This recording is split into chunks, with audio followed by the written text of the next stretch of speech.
this story. Thank you, Elise. Let's bring in CNN military analyst, retired Lieutenant General Mark Hertling. And General, when you hear that, a country like Turkey not allowing the U.S. to use their air bases, how damaging is this to the U.S.'s ability to call this a coalition?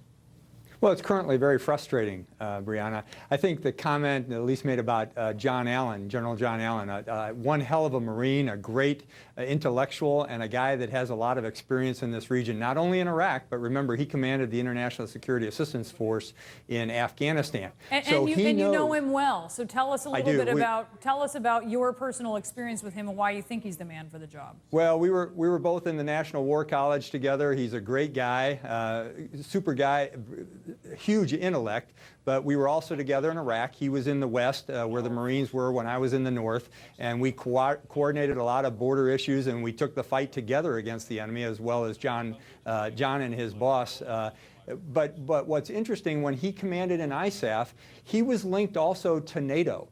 He was spending a significant amount of time in Europe getting the partners that contributed forces to the International Security Assistance Force in Afghanistan to contribute more, to continue with their efforts to build the ISAF coalition. So he knows coalition operations, and certainly he also knows the Middle East. So he is going to be the guy that talks to the governments, talks to the militaries, and then he has the additional added benefit of knowing what's needed on the ground. So when alliance partners offer things, he'll be able to determine, are these the right kind of things we need, or do we say to that alliance partner, hey, how about some special forces or some intelligence officers? So he's able to dilute that a little bit. So he's the guy to certainly coordinate a coalition. That seems very clear. He's got credentials for that.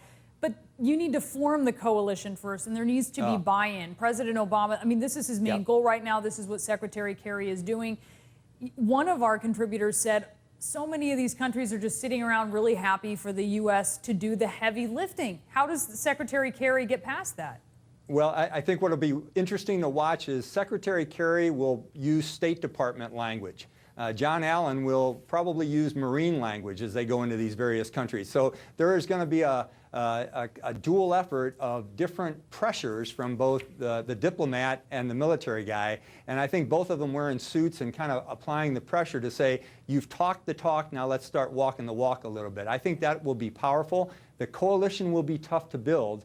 And then there's also the issue, as it is built, who's going to command it and what forces are going to be placed where. Coalition warfare, alliance warfare, is an extremely difficult thing. We have a lot of experience with it over the last 10 years. We have more experience throughout our history, but it's tough. And it's going to be even tougher here because you have European members, you have members from other continents, you have Middle Eastern members. It's going to be a tough coalition to put together, and then you have to act once the coalition is together. The arms are twisting in the Middle East, I will say. General Hertling, thank you so much.